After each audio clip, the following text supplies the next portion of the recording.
अस्सलाम वालेकुम। तो ये 11वीं शरीफ के फातिहा आज हम लोग देने वाले थे 26 अक्टूबर को। तो 11वीं शरीफ उसी दिन थी, तो उस दिन मैंने शॉर्ट वीडियो डाल दिया था, मगर लॉन्ग वीडियो रह गई थी। तो देखिए इस तरीके से ना नहा धो के वज़ू करके हम लोग पहले पूरे बर्तन को अपनी लोग पूरे बर्तन घस के सब उल्टा करके सूखने रख देते थे। उसके बाद सारी चीज़ें साफ़ करके एक जगह, अच्छा जिस दिन गोश्त पक्का पकाना है उसी दिन सारी चीज़ें करनी है। आप एक दिन पहले आधा दिन पहले कुछ भी नहीं कर सकते। गोश्त भी उसी दिन लाना है। तो मैं गई थी थोड़ा लेने, मगर फिर भी हमेशा 5 किलो का हो जाता है, मगर इस टाइम मैंने थोड़ा सा किया था, 2 किलो का गोश्त पक की फातिहा किए थे, इससे ज़्यादा नहीं किए थे। तो 2 किलो मटन मैंने लाई थी। तो हम लोगों में 11वीं शरीफ का जो खाना बनता है तो वो ऐसा होता है कि सूखा बनाना होता है और सालन बनाते हैं। सूखे में कलीजी, गुर्दा, नल्ली, ये जो प्लेट चावल की होती है उसके ऊपर लगा के रखना होता है। कि नल्ली एक रहेगी, एक गुर्दा रहेगा अक्खा, और एक कलीजी का टुकड़ा, जिस तरीके से मैंने कट करके लेके आया है उस तरीके से, और कलीजी के टुकड़े। अब गोश्त को अच्छे से साफ़ कर लेंगे और थोड़ा सा सालन के लिए निकालेंगे आधा किलो, और बाकी का पूरा सूखे में डालेंगे। इस तरीके से बनाया जाता है। तो देखिए मैं इस तरीके से साफ़ करके आपको बता रही हूँ। सिर्फ कट मारा जाता है और प्लेट पे गुर्दा अक्खा रखा जाता है, नल्ली भी अक्खी रखी जाती है और कलीजी भी अक्खी। तो कभी कभी ना कसाई को मालूम नहीं रहता है, और ना कसाई से ख़रीदा हुआ है ना गोश्त हमेशा कौला होता है, और हम जो कुर्बानी करते हैं वो थोड़ा कुराड़ा बकरा होता है, क्योंकि देखभाल के लेते हैं ना, तो हमको थोड़ा साल भर के ऊपर का मिलता है। और ये लोग जो काटते हैं वो साल के अंदर का हो सकता है, इतना कुछ आइडिया नहीं है, फिर भी बता रही हूँ। तो देखिए इस तरीके से, तो मैंने थोड़ा सा गोश्त सालन के लिए निकाला, मटन सालन के लिए निकाला, और बाकी का मटन बकरे का मैंने, अच्छा हम लोगों को बकरा ही लगता है। तो देखिए इस तरीके से सारे मसाले, ये ना खोबरा है, खोबरे के नीचे का जो होता है ना, खोबरे के नीचे का जो होता है ना परत काली वाली, वो मैंने निकाल दी हूँ। तो ये सालन में जाएगा। तो इस तरीके से मैंने पूरा है ना कच्चा खोबरा पीस लिया है दूध के हिसाब से, और उसके बाद में देखिए इस तरीके से पूरा कच्चा खोबरा मैंने पीस लिया है। ये गीला खोबरा है और ये अक्खी वाटी है। उसके बाद में मैंने हरा मसाला पीस लिया है। अब हरा मसाला आपको अच्छा आपका बनाया हुआ जो भी रहेगा, कुछ भी XYZ, हम पहले दिन का कुछ नहीं इस्तेमाल करते। मसाले हो, नमक हो, चावल हो, कांदा हो, बटाटा हो, गोश्त पाक का सब हम अलग ही ख़रीद के लाते हैं, और सारी चीज़ें गोश्त पाक की अलग ही बनाई जाती है। तो देखिए खोबरा मैंने इस तरीके से पीस लिया है। खोबरा पीसने के बाद फिर मैंने, और हरा मसाला पीसने के बाद मैंने ये सूखा खोबरा लिया है। ये सूखा खोबरा इसलिए होता है कि वो सूखे को जाएगा, तो हम जब सूखा गोश्त बनाएंगे उसमें जाएगा। तो ये सूखे गोश्त के लिए सूखा खोबरा हम भूनेंगे। तो ये 2 प्रोसीजर है, सालन का अलग प्रोसीजर है और सूखे का अलग प्रोसीजर है, क्योंकि टेस्ट भी अलग आएगा। आप खाने बैठोगे तो खाने का टेस्ट बहुत अलग और डिफरेंट आता है दोनों चीज़ों का। हाँ, कलर भी डिफरेंट हो जाता है। हाँ, कुछ लोगों को आदत होती है, मतलब खाने बैठते तो होता है, आप दावत देते हो तो लोग आते हैं तो कुछ ना कुछ तो बोलते हैं, तंज करते हैं, मगर खाते वक्त टेस्टी लगता है। ये तो जो मौलाना आते हैं वही बताते हैं, क्या खुशबू भी है। और ये हम लोग बिना चखे बनाते हैं, यानी हम इसमें की कोई भी चीज़ चखते नहीं है। और वैसे भी मुझे आदत नहीं है खाना पकाते वक्त कोई चीज़ चखने की। अल्लाह की दुआ से जो भी खाना आज तक का अंदाज़ा ही से बनाया है, अच्छा ही बना है, और खाने वालों ने हमेशा तारीफ़ ही की है।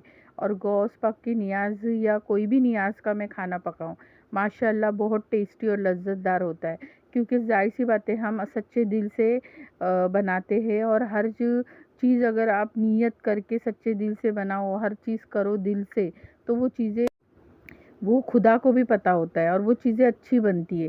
रीज़न है कि हमको अंदाज़ा भी है और गलती तो हो नहीं पाएगी, फिर भी ध्यान रखना पकाते वक्त बहुत ज़रूरी है। खाना पकाते वक्त हर चीज़ों का बहुत ध्यान रखें, अपने काम काज पे भी बहुत ध्यान रखें, और साफ़ सफाई पे तो हमेशा रोज़ के खानों में तो रखते ही है।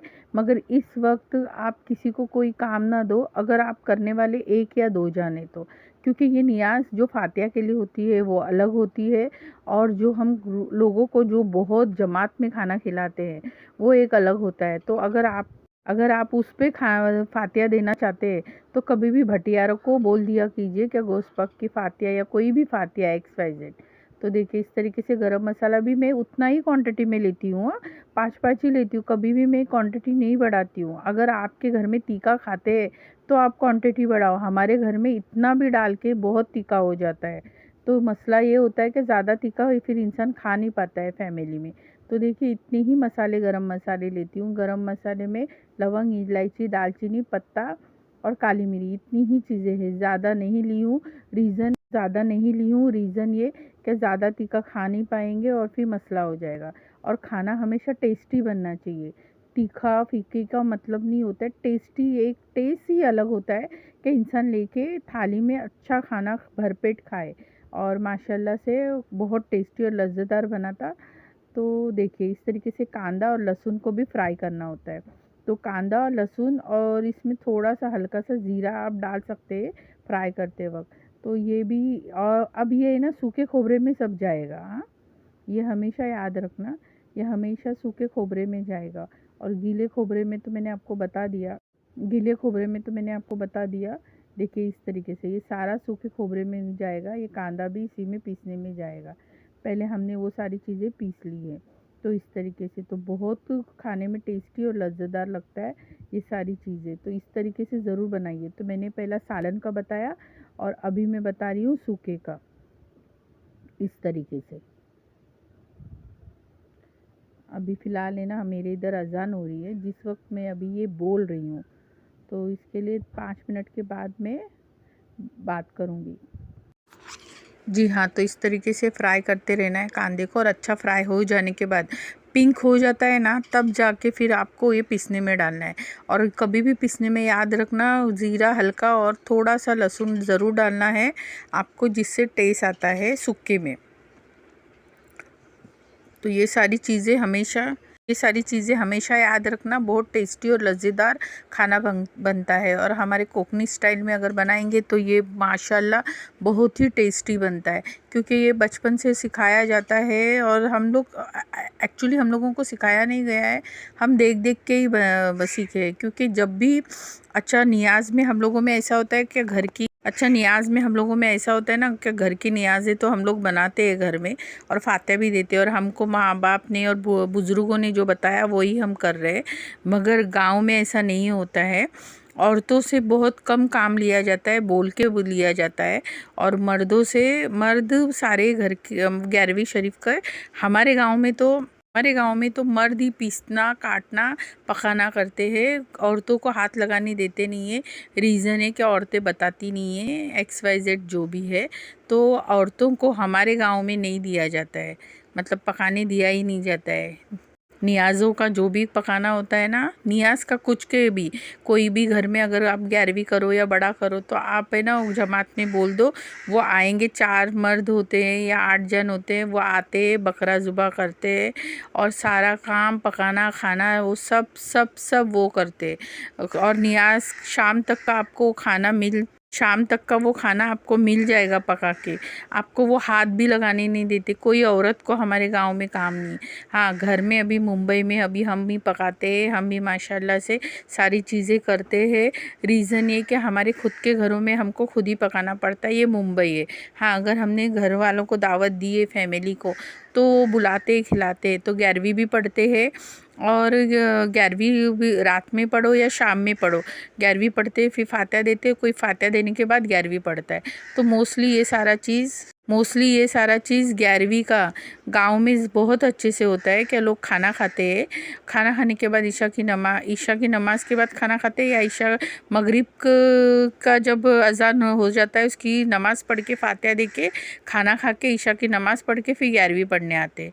तो हमारे घरों में ऐसा होता है कि हमेशा मगरिब की अज़ान होते ही हमारे घर में फातिहा हो जाती है। मगरिब की नमाज के बाद फातिहा के बाद खाने के बाद आपको नमाज को जाना है, और फिर वापस नमाज से आके 11वीं पढ़नी है, जो 12 बजे तक आप पढ़ सकते हो। तो ऐसा होता है। तो ऐसा होता है। तो ये सारी चीज़ें होती है। तो अभी देखिए सारा भून के पीस के हो गया मेरा। अब मैंने बघार में गरम मसाला डाला है, वही 5-5। अब मैं बनाने जा रही हूँ सालन। तो सालन में मैंने 5-5 डाला है और को 2 से 3 मीडियम साइज़ के आप कांदे काट लीजिए और उसको इस तरीके से बिलिस्ता बना लीजिए। 2-3 कांदे काट लीजिए, इसको डाल दीजिए और इसको बिलिस्ता बना दीजिए। लंबे से शूट करते ना तो कम दिखता है, मगर ये होता ज़्यादा है और कांदा हमेशा आधा होता है। तो मैंने तब तक दूसरी बातें की आपसे, तब तक का यहाँ पे मैंने ये सब काम कर दिया। तो आप ये भी चीज़ों पे ध्यान रखना करना। रीज़न ये होता है कि सबके गाँव मुल्क के तरीके अलग होते हैं। तो देखिए अभी मैंने टमाटर डाला। टमाटर आप है ना 3, अभी मैंने ना टमाटर डाला। टमाटर अब 2-3 या 4 ले सकते हो सालन में, क्योंकि सालन में ग्रेवी और पिलिस्ता ही काम करेगा। उसके बाद में हरा मसाला आप डाल दीजिए या गरम मसाले डाल दीजिए जो आपको सूटेबल। तो ये मैंने सारा ख़रीद के बाहर से लेके आई हूँ। घर का कोई भी मसाला जो डब्बों में भरा है वो कोई नहीं इस्तेमाल करूँगी। हल्दी डाली हूँ मैंने और कश्मीरी पाउडर डाला है और लाल तीखा डाला है। वो आपके हिसाब से, आपके खाने के हिसाब से डालिए। ये मेरा 1.5 किलो आधा किलो है सालन का। ये मेरा आधा किलो सालन का बना रही हूँ मैं पहले।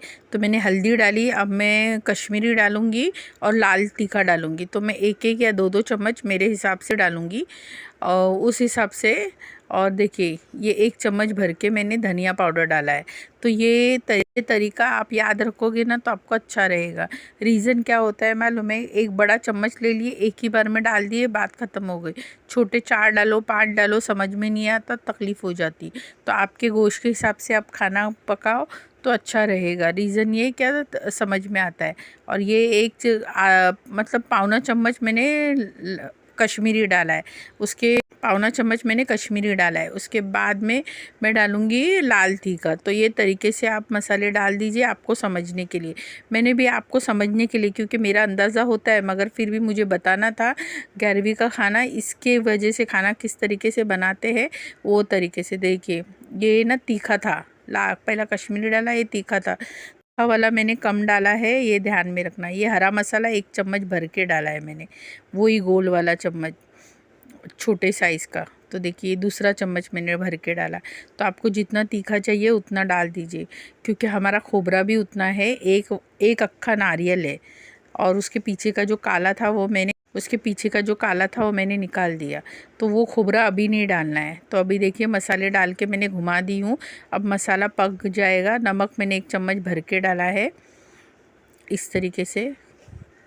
आप हमेशा है ना चम्मच पे भी ध्यान रखना, और आप जितना चीज़ लोगे ना उस हिसाब से भी आप घर में पकाना। नहीं तो क्या होता है, मैंने तो आधा किलो लिया, फिर मैंने इतना डाला, मैंने उतना कांदा भी डाला, उतना टमाटर भी डाला, उतना मसाला भी डाला। ये सारी चीज़ें होती है। और गोश्त का हमेशा पानी देखिए मैंने निकाल चुकी हूँ, फिर भी मैं और पानी निकाल रही हूँ। रीज़न ये होता है कि गोश्त में पानी होता है, हम कितना भी गोश्त में तो ऐसा दबा के निकालने से पानी निकल जाता है। और इसमें थोड़ा 5 सेकंड तक आप इसको हिला के पका दीजिए ये मसाले में।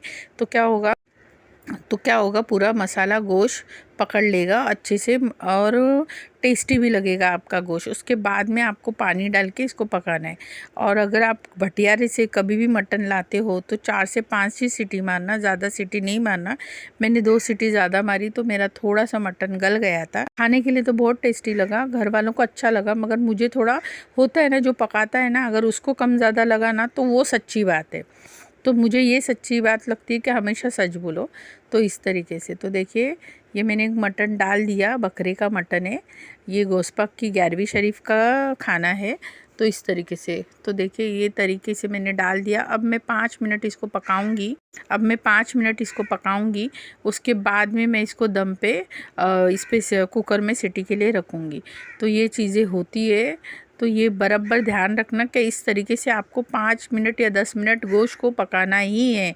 रीज़न ये कि अगर आप ये नहीं पकाओगे तो आपके गोश्त को टेस्ट नहीं आएगा, आपका गोश्त पानी जैसा लगेगा। तो बहुत ध्यान रखना पकाते वक्त ये सारी चीज़ें पकाते वक्त कि आपको किस तरीके से पकाना है। जो लोग नए होते हैं और जो लोग पुराने भी होते हैं, कुछ लोग फटाफट करने के चक्कर में ये सब कर देते हैं, मगर आपके गोश्त को टेस्ट ही नहीं आएगा, पानी के जैसा पचपचित लगेगा अगर आप 5 से 10 मिनट इसको नहीं पकाओगे। तो ये पकाने का यही रीज़न है। तो देखिए इस तरीके से। तो फिर मैंने पानी डाल दिया। आप 1 गिलास या 2 गिलास ही पानी डालना। मैं ज़्यादा नहीं डालती हूँ पानी, क्योंकि मेरे घर वालों को ज़्यादा पानी पसंद नहीं है। तो देखिए, और सालन वैसा भी पतला ही होना चाहिए, तो ये सालन पतला ही होगा और टेस्टी भी लगेगा। तो मैंने 2 गिलास पानी डाल दिया। अब कुकर का ढक्कन मैंने लगा दिया, उसकी सीटी भी मैं लगा दूँगी। अब मैंने 5 सीटी या 4 सीटी ही मारना, मगर मैंने 7 सीटी मारा था, जिसकी वजह से मेरा हल्का गोश्त गल गया था, क्योंकि कसाई से लाया हुआ गोश्त हमेशा कौला होता है। तो ये मैं हवा निकाल रही हूँ एक्चुअली। फिर मैं खोलूँगी, उसको देखूँगी, उसके बाद में खोबरा डालूँगी उसमें जो पिसा हुआ है, और बटाटे डालूँगी। तो देखिए इस तरीके से। कुकर है ना कभी भी जल्दी नहीं खोलना। जब बंद करोगे तो 5 मिनट के बाद खोलना। रीज़न है कि बहुत भाप निकलती है और बहुत तकलीफ़ होती है, और जो लोग हैबिट है रोज़ पकाने वाले, उनको पता है कुकर किस तरीके से खोला जाता है। तो थोड़ा तो जल्दी होती है ना, तो इस तरीके से, क्योंकि क्या होता है, ये सारी चीज़ें एक ही दिन में लाना है, पकाना है और करना है, तो बहुत थोड़ा जो सब भाग भाग के करना होता है, और बहुत अर्जेंट होता है। और घर वालों को सबको, जितने लोगों को मद्देनज़र रख के अच्छा खाना पकाना और उनको अच्छा सर्व करना, ये पकाने वाले का काम होता है। तो ये सारी चीज़ें बहुत दिमाग में चलते रहती है। तो देखिए ये मेरा सालन का, अब इसकी सिर्फ 2 ही सीटी मारना है, या 1 सीटी नहीं, 2 ही सीटी मारना बटाटे डालने के बाद। कि बटाटे क्या होते हैं, बीच में से अच्छे गलते नहीं हैं, ये रीज़न होता है। तो बटाटे पकाने का ये बहुत अच्छा तरीका है कि आप 2 सीटी मारो। अब मैं ये सिर्फ दूध डालूँगी, जो खोबरे का है। दूध मतलब खोबरा ही है पूरा का पूरा। अब देखिए ये पूरा वाइट है, ये काला कुछ भी नहीं है इसमें। तो देखिए इस तरीके से। तो ये बहुत टेस्टी। और अगर मैं इसमें लाल मिर्ची डाली होती ना अक्खी पीस के, तो आपको कड़ी का टेस्ट आया होता। तो किसी ने तंज किया था, तो मैं इस वीडियो के ज़रिए बोल रही हूँ क्या इसमें मैंने लाल मिर्ची आपको दिखी, अक्खी कहीं पे भी डाली हुई नहीं। तो ये सालन है। तो देखिए माशाल्लाह, दूध का मैंने पूरा नीचे का कवर निकाल के मैंने डाल दिया। तो ये सालन मेरा बन गया, 11वीं शरीफ का सालन। और ये इसका कलर माशाल्लाह इतना अच्छा है था, और ये खाने इतना टेस्टी और लज्जतदार लगा था। मगर जब किसी का खाना अच्छा बनता है, टेस्टी बनता है बिना चखे, तो कुछ लोगों को आदत होती है तंज करना। तो ये चीज़ें होती है। क्या मतलब कैसा होता है, नियाज़ को भी नियाज़ के हिसाब से नहीं खाते हैं, उसको तंज करना जिनको आदत है वो करते हैं, तंज करना। तो देखिए इस तरीके से। फिर 1 या 2 ही सीटी मारना है, उसके ऊपर बाद में आपको सीटी ज़्यादा नहीं मारना है। तो आप देख सकते हैं, मैंने आपको पूरा ये सालन का रेसिपी बताया कि इसमें मैंने क्या डाला और क्या नहीं डाला। तो ये सारा, और हल्का फुल्का मसाला डाला है, कुछ भी ज़्यादा तामझाम नहीं किया है। और ये हो गया अभी मेरा सालन। अब मैं इसको डेगचे में पलट दूँगी। क्या होता है कि मेरे पास 2 ही कुकर है, एक 5 लीटर का और एक छोटा। एक्चुअली क्या हुआ है, कुकर बहुत सारे हैं, मगर रीज़न है कि इंडक्शन लेना हम लोगों को, जब हम जर्मन और स्टील इस्तेमाल किए ना, उसके बाद ऐसा लगा इंडक्शन कुकर लिए है, और इंडक्शन कुकर में जल्दी पकता है और अच्छी चीज़ें हो जाती है फटाफट, और ये चीज़ें ख़राब भी नहीं होती, जलती भी नहीं। इस वजह से हमने इंडक्शन लिया था। तो एक 5 लीटर का है, और एक समझो 3 या 4 लीटर का है, 1 इंच छोटा है। तो उसमें मैं चावल बनाऊंगी, और इसमें मैं सालन। तो सालन मैंने पलट दिया। फिर से देखिए मैंने कुकर पूरा साफ़ धो के ले लिया है। अब ये बनेगा सूखे का।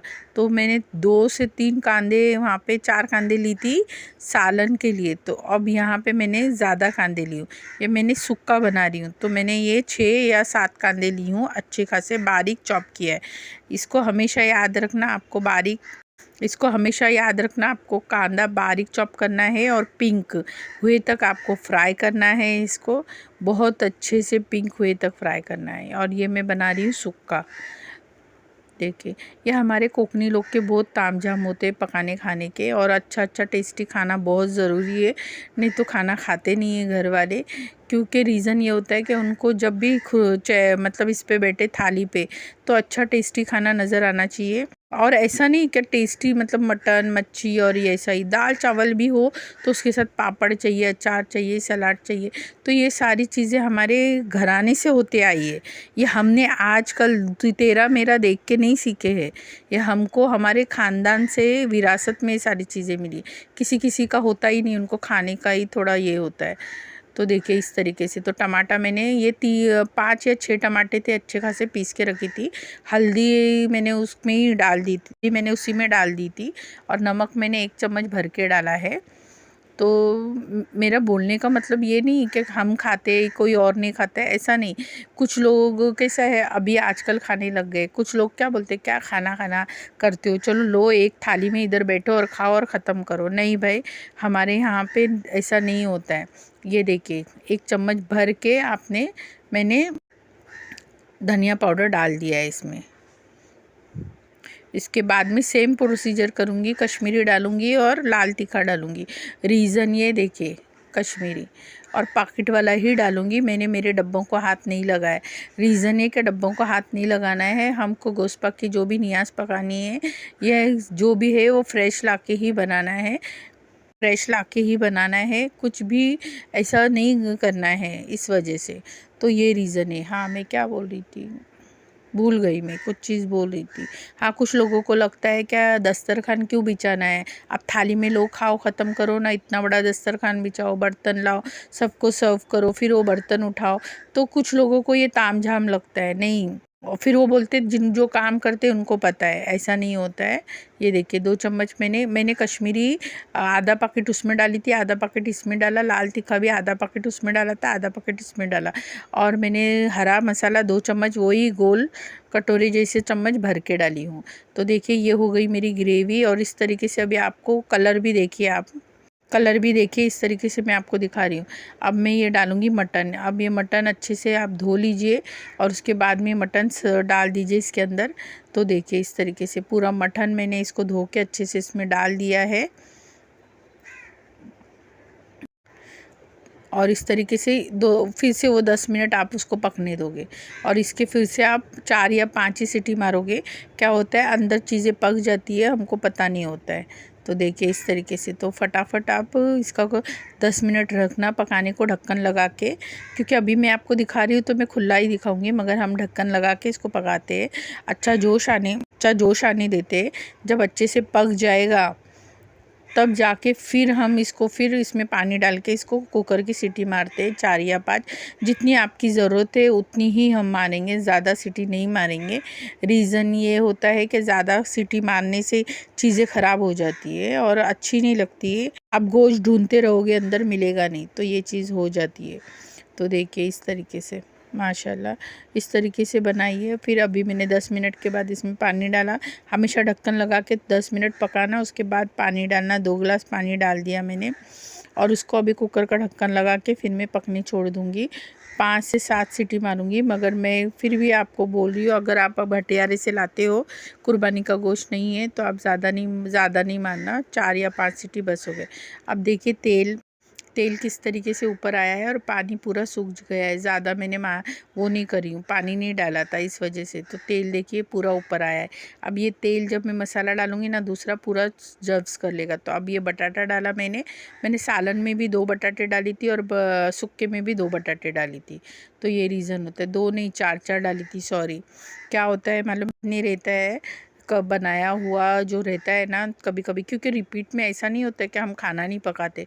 अरे कंटिन्यूसली 3 या 4 टाइम हमको पकाना होता है, खाना होता है। ये सुक्के का जो मैंने सुक्का खोबरा भून के, कांदा गरम मसाला सब पीसा था ना, ये सुक्के का है। तो इस तरीके से। तो देखिए इतनी मेहनत करनी पड़ती है और आपको करना ही है अगर अच्छा खिलाना है। तो कोतमीर भी मैंने ऊपर से डाल दी।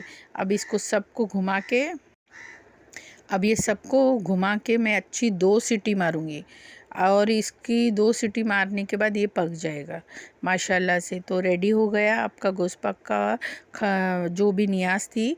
तो हमारी गोश्त पाक की नियाज़ रेडी हो गई। और कभी भी दस्तरखान बिछा के अच्छे से खाना खाने से बरकत आती है घर में, खाना खिलाने से भी और खाने से भी। ऐसा थालियों में लेके ना खाया जाए, प्लीज़ दस्तरखान पे बैठ के खाया जाए। और ये हो रहे हमारे फातिहा, अब ये हो रहे हमारे फातिहा 11वीं शरीफ के। तो ये अल्लाह सभी के घरों में बरकत आ जाए 11वीं शरीफ की, और हमारे घर में भी बरकत आ जाए। शान शौकत इज़्ज़त दौलत से खुदा हमको नवाजे और रोज़ी रोटी में भी हमारी बरकत हो जाए। लाइक कीजिए, शेयर कीजिए, सब्सक्राइब कीजिए। Thank you.